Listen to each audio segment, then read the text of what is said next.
Tonight's bedtime story is The Sleepy Halloween Train by Jane Thomas.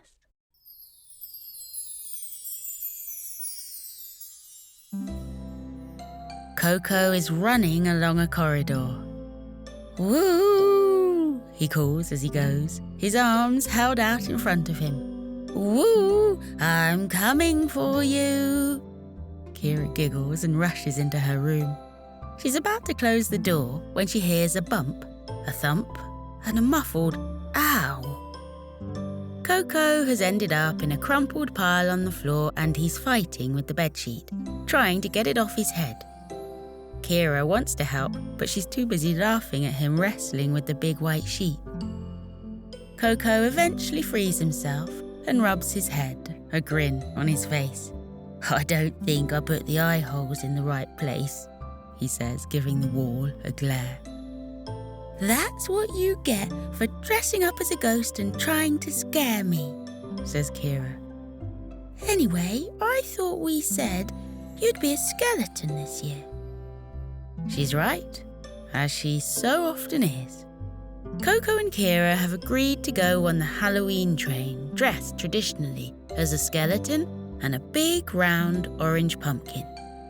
They've spent ages making their costumes. Koko making a stretchy suit patterned with bones, and then helping Kira with her ginormous pumpkin out of a cardboard box, bits of foam, and a lot more orange paint than they'd expected. It's an especially enormous, prize-winning pumpkin they end up creating for the little panda. The Halloween train comes by every year, whisking creatures from Sleepy Forest off on a magical train ride to the biggest pumpkin patch you've ever seen. It's so big, it takes Captain Feathers of Albatross Airways a full 15 minutes to fly from one side to the other.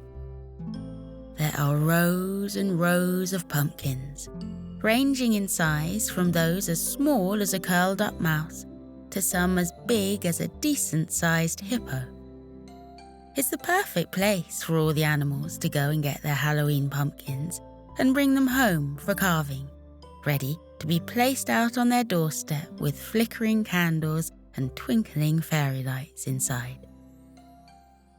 Once Koko is disentangled from his sheet, he helps Kira climb into the cardboard box pumpkin they made earlier.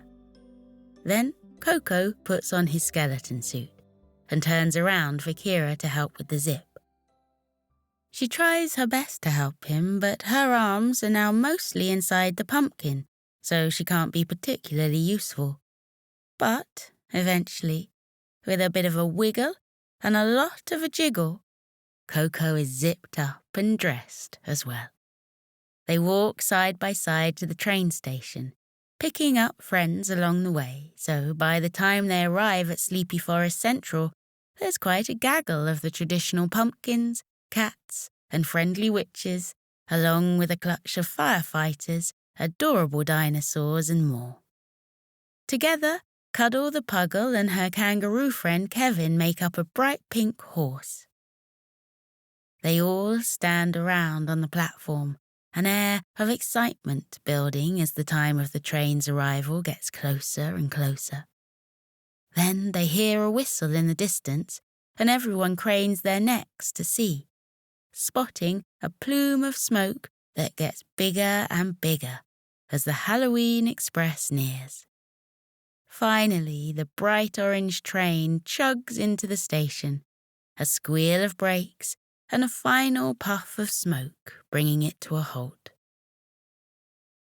A frazzled flamingo, who more often than not is on the Salty Wallop Express, but once a year takes on the role of conductor on the Halloween train, leaps out and starts opening all the doors, ushering the creatures of Sleepy Forest aboard. Kira needs a little help squeezing through the doors, since she and Koko created such a very plump costume.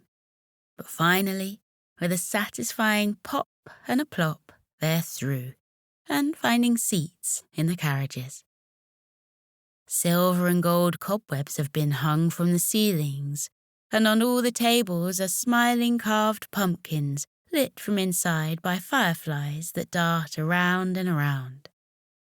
The flamingo, conductor's cap sat at an angle, dashes through the carriages, checking everyone is aboard, reading out names from his clipboard, and then rushing to the next carriage and repeating the process. When he's quite sure nobody has been left behind, he leaps outside and runs along the platform, closing all the doors, all the while blowing his whistle. With a final toot of the whistle and one last giant long-legged leap, in a puff of pink feathers the flamingo dives back onto the train and it sets off. The flamingo rushes through the carriages, giving out bags of goodies to everyone. Koko reaches in and finds marshmallows in the shape of ghosts and witches made from licorice and tiny orange pumpkins that are really hard candy with a gooey, sticky, delicious caramel centre. There are spiders' webs made from spun sugar and toffee apples and candy floss and huge muffins from Betty Badger's bakery that are each decorated with a smiling skeleton made from icing. The thing is, with Kira being in a huge pumpkin outfit with only little bits of her arms poking out, she finds it incredibly hard to eat anything. Her hands don't reach her mouth. But after a little experimenting, they soon realise that Koko can feed Kira her treats. So they sit there, a skeleton feeding a pumpkin, passing ghosts and witches and spiders' webs across the table. The Halloween train rattles along, carriages filled with chatter.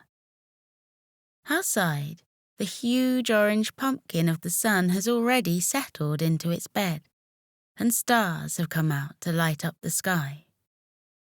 All the owls and bats of Sleepy Forest have gathered to follow the train, so there are hundreds of them fluttering about in the darkness and swooping through the skies. It's their special night of gathering to have huge parties, meeting up with distant cousins, second cousins twice removed, that sort of thing, who they haven't seen since last year's Halloween festival.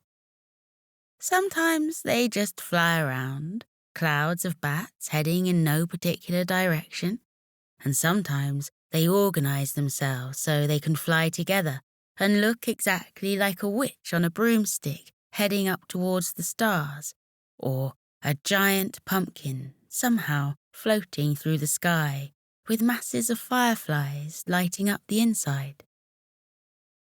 Koko and Kira head to the end of the carriage and pull down the window of the door so the cold night air rushes in and ruffles their fur.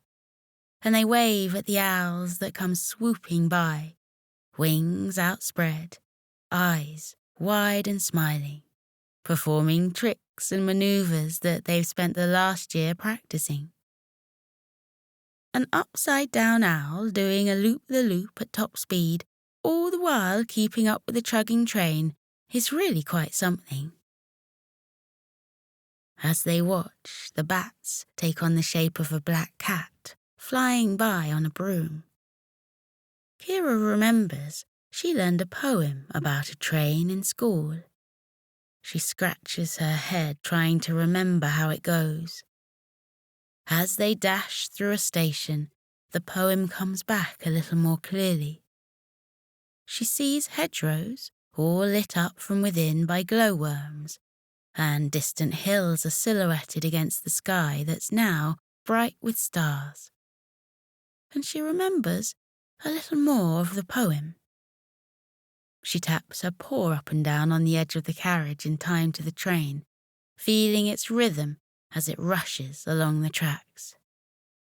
Faster than fairies, faster than witches, bridges and houses, hedges and ditches, and charging along like troops in a battle, all through the meadows, the horses and cattle, all of the sights of the hill and the plain, fly as thick as driving rain, and ever again in the wink of an eye, painted stations whistle by. Koko smiles at his sister, seeing her with her eyes closed, paw beating out the rhythm, frowning a little as she tries to remember all the words. "I like those first lines," says Koko. "The bit about faster than fairies, faster than witches." As if they've heard, the bats take up a new formation, and suddenly there is a fairy dashing along beside the train, her wings outstretched and her skirts flapping in the wind, and a golden wand clutched in her hand is lit by a gathering of fireflies. Koko and Kira applaud the bats, who all smile and wave and then flutter off back to the party in the sky. The frazzled flamingo comes dashing past, reminding everyone they must step down from the train in neat, orderly lines when they arrive at Pumpkin Patch Station in a few minutes' time. And everyone nods and solemnly promises they'll behave. Of course, after the train screeches into the station with a squeal of brakes and a final puff of smoke rushes past the windows, everyone looks at everyone else, gives a squeak of excitement and charges for the doors. So it is that animals squeeze their way onto the platform, some emerging from the jammed doorways with a satisfying pop sound. Koko and Kira's perfect pumpkin costumes aren't quite as round by the time they emerge. They've been a bit squashed against walls and doorways, but it's fine. They're still very obviously something that's almost nearly, probably a pumpkin. Cuddle and Kevin get temporarily separated so they can disembark, and there's half a horse trotting one way, and the back legs trotting another for a while, before somebody matches them up and they're complete again. The flamingo just sighs and chuckles. It happens every year. Every single year, he asks everyone to leave the train in a quiet and orderly manner. And every year, they promise. And every year, they get too excited and this chaos happens. Still, he has a bit of peace now, so he takes his damp, lavender-scented cloth, places it gently over his eyes, and settles down for a rest among the comfy cushions of his seat. In an hour's time, he'll need to get everyone back on board and home to Sleepy Forest. But for now, he can have some moments of calm. The moon is huge and round and orange, and has taken over the sun's role of being the giant pumpkin in the sky. The stars are all extra pointy and perfect and bright, as if they're glowing ends of witches' wands floating around the night sky. Everything is so bright and clear that the pumpkin patch almost seems to glow in the darkness. Now that they're out of the cosy carriages, everyone starts putting on hats and scarves and gloves. It doesn't matter that a ghost wouldn't normally have a bright red scarf wrapped 3 times around its neck, or a pumpkin wouldn't normally have a blue hat on top of it. After all, there's something quite wonderful about being out at night when you can see your breath in the air, all silver by the light of the moon. But there's only something wonderful about it if you're nice and warm at the same time. Koko and Kira have decided they're going to get one ginormous pumpkin between them this year, rather than one smaller one each. As you head along the pumpkin patch field, the pumpkins get bigger and bigger, which means the heavier the pumpkin, the further you have to carry it. Some of the mice and squirrels and smaller creatures of Sleepy Forest stick near where the Halloween train drops them off, rolling pumpkins sometimes only the size of golf balls back towards the train. But some of the larger creatures, the elephants, the rhinos and the like, start trotting towards the far side of the field. Their policy when it comes to pumpkins is go big or go home. Koko and Kira set off after them, 2 squashed pumpkins bouncing up and down and jiggling about as they jog along the rows. Meanwhile, Cuddle and Kevin have realised they need to get 1 pumpkin between them, because it's jolly hard being half a horse and carrying a whole pumpkin by yourself. And they're sat discussing what size they're going to get. They've both sat down and turned to each other, which makes for one very peculiar-looking bright pink horse, all hunched up in the middle of a pumpkin patch.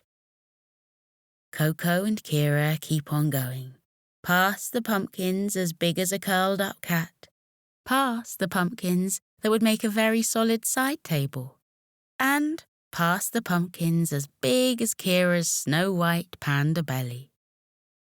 Eventually, they come to the pumpkins so big they aren't quite sure they'll fit through the train doors, and they decide they've gone far enough. Looking around, Koko and Kira can see that hardly anyone else has come this far, and those that have are already on their way back to the station. An elephant salutes them with his trunk as he sets off, great head pushing against a giant pumpkin almost as big as him. A rhino spears his pumpkin on his horn and then trots off down the row, unable to see anything of where he's going and relying on his resident oxpecker friend to guide the way. As they reach the exit to the pumpkin patch, an owl with little round glasses perched on his nose checks names off a list. Everyone can pick 1 pumpkin and 1 pumpkin only. That's the policy. A tiny pumpkin that could fit in a thimble is worth just as much as a pumpkin that could be carved into a decent-sized carriage. It isn't only the creatures of Sleepy Forest who will come here tonight, you see. So the owl has to make sure everyone gets a chance to take a pumpkin home with them. Koko and Kira finally make their selection and start pushing it back up the field. They try carrying it, but it's enormous and far too heavy, so their only choice is to roll it. Kira is the first to remove her woolly hat, and shortly afterwards, Koko removes his too. It's getting hot. They take off their scarves and then their gloves, and it isn't long before they're there huffing and puffing away in the darkness in nothing more than their costumes. If anything, the pumpkin seems to get heavier as they go, probably because it's picking up mud from the field with each and every roll. Ba-bum, it goes. Breathe. Push. Ba-bum. Breathe. Brace. Push. Ba-bum. And so it goes on, for step after tired step, Koko sometimes peering around the side to see if the finish line is any closer, but somehow it never seems to be. He decides to count steps for a while to see if that helps. 1, he whispers to himself, pushing his feet into the ground. 2, as he presses his shoulder into the giant pumpkin. 3, pushing and waiting to hear the ba-bum as the pumpkin rolls a little further forwards. 4, breathing deeply and slowly, focusing on the job. 5, pushing as hard as he can so Kira can push a little less. 6, watching the owl go swooping by overhead, keeping track of where everyone is in the field. 7, feeling his legs pushing against the weight of the pumpkin. 8, waiting for another ba-bum as the pumpkin rolls again. 9, closing his eyes and squeezing them shut as he focuses. 10, pressing the pumpkin with his paws and his shoulders as hard as he can. Koko looks up again and sees they've moved forwards and they're getting closer and closer, inch by inch. Faster than fairies, faster than witches, he mutters to himself as he keeps pushing. Bridges and houses, hedges and ditches. He smiles as he thinks really it should be slower than sloths and slower than snails, inching along like a boat with no sails. They're just a few meters from the exit owl, and almost everyone is back on board with their pumpkins. Even Cuddle and Kevin, who finally agreed to get 2 medium-sized ones over a couple of trips, when the flamingo removes his lavender towel and steps from his guard's van and blows the whistle to let everyone know it's a few minutes before the Halloween train departs. Koko and Kira look at each other with alarm, and then press their shoulders against the pumpkin again and keep on pushing. From the train comes the sound of cheering as everyone starts shouting encouragement at them. "Come on, Koko, you can do it," calls Fritz, leaping up and down in the window of the carriage. "You've got this, Kira. Keep going," shouts Prickles through a mouthful of ghost marshmallows.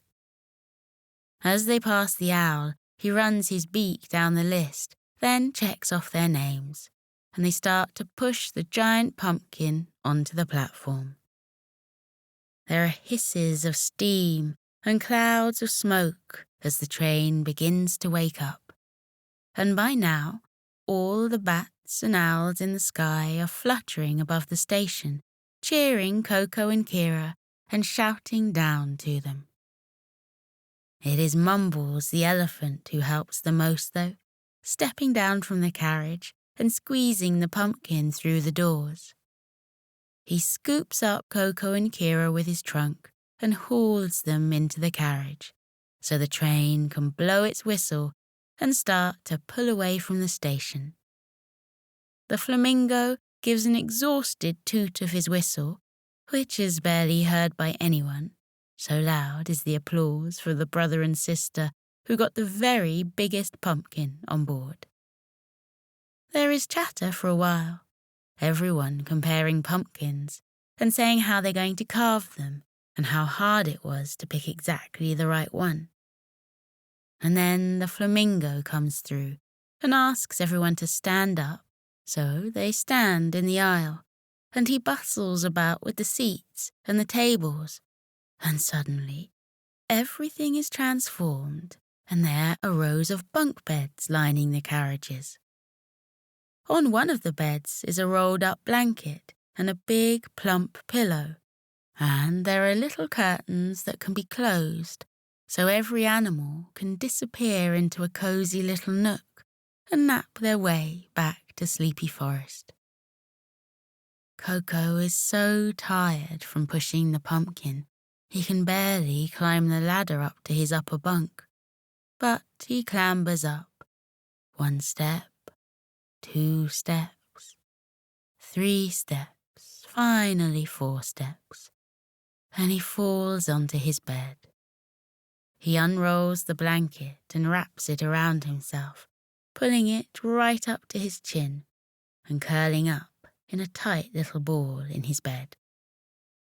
The pillow is so soft beneath his head, and, with the curtains closed and the train's gentle rhythmic rattle as it rumbles along the tracks, it's only moments before he's fast asleep.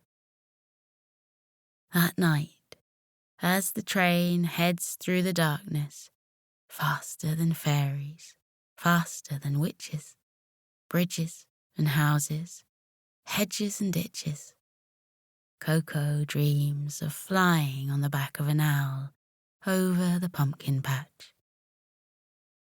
The owl swoops and soars, great wings outstretched, and Koko is soft and warm, buried in his feathers, and together they rise high, high into the sky, so high, even the biggest pumpkins become so tiny they're just like grains of sand.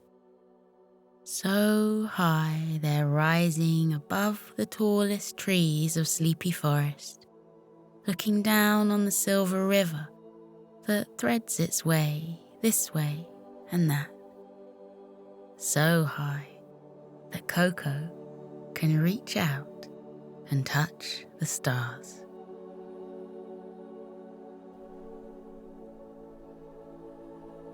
Now we're drifting gently from the waking world into the world of dreams. Our body is soft and heavy. Our arms are heavy and our legs are heavy too. Our breathing is gentle and relaxed. Our breath going in through our noses and down into our chests. Breathing in and out. Breathing in and out. Just like the waves lapping back and forth, carrying you gently into sleep. In the waking world, our bodies are busy and active, but as we pass into the world of dreams, our bodies can relax. Let your bodies relax now. Let your eyes relax. Let your fingers relax. Let your toes relax. Feel all the muscles of your body sink down further into your warm and cozy duvet. Feel your body rest heavily down on the firm comfort of your bed. Now feel as your body relaxes how your mind is released. Feel just how free your mind is. The world of dreams is like a playground for your mind. There are swings and roundabouts and slides where your mind can play. In the world of dreams, your mind gets bigger and bigger and fills your sleep with all kinds of joys and wonders and magical stories. And here is something that not many people know, but it's a secret I'm going to tell you. But you're the only one I'm going to tell. When we go to sleep and pass into the world of dreams, we are accompanied by the kindly spirits who live in the dream world. They live on the moon, and when nighttime comes, they float down softly as silk to meet each person who is drifting into sleep. The dream spirits are waiting there for your mind to arrive, and when you get there, they take your hand in theirs and squeeze it gently and guide you through the world of dreams. Isn't that wonderful? To have a guide who can keep you company even as you sleepwalk through the world of dreams.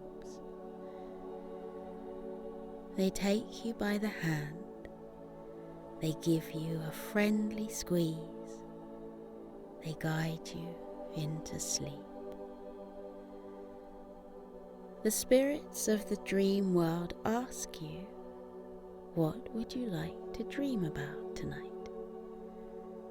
And because your dreams are your very own playground, where you can build and create anything your imagination desires, you can answer however you like. Maybe tonight in your dreams you would like to climb a tree, sit in the canopy surrounded by tinkling leaves and bathed in dappled moonlight, and listen to the nightingale sing, or the crickets chirrup from the forest floor below. Or perhaps you would like the dream spirits to guide you into a magical world where you can learn how to perform all kinds of wondrous spells and charms. You can go on adventures, flying through the air on your broomstick. The white clouds spread out below you like an ocean of fluffy marshmallows.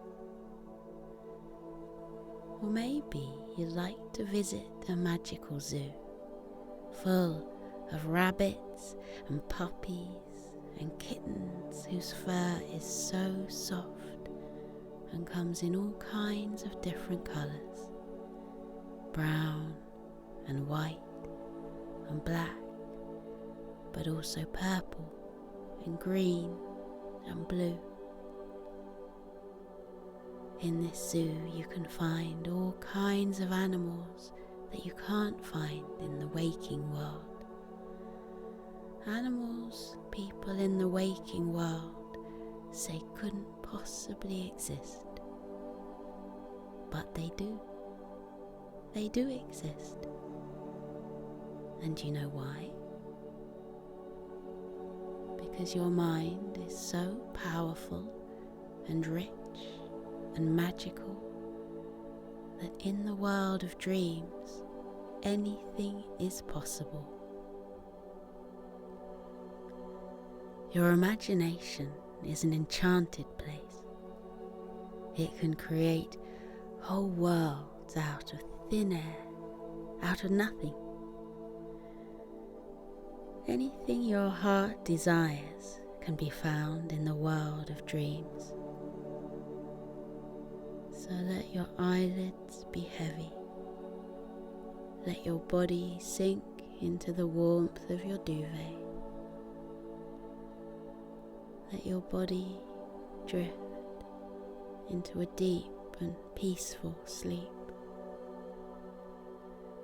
And let your mind float away into the world of dreams. The dream spirits are waiting to guide you through their magical world, their world of wonder, their world of delight. See the soft smiles on their beaming faces. Feel the warmth of their hands in yours. They take you by the hand. They give you a friendly squeeze. They guide you into sleep. Walk with them and let them lead you on magical adventures into the world of dreams.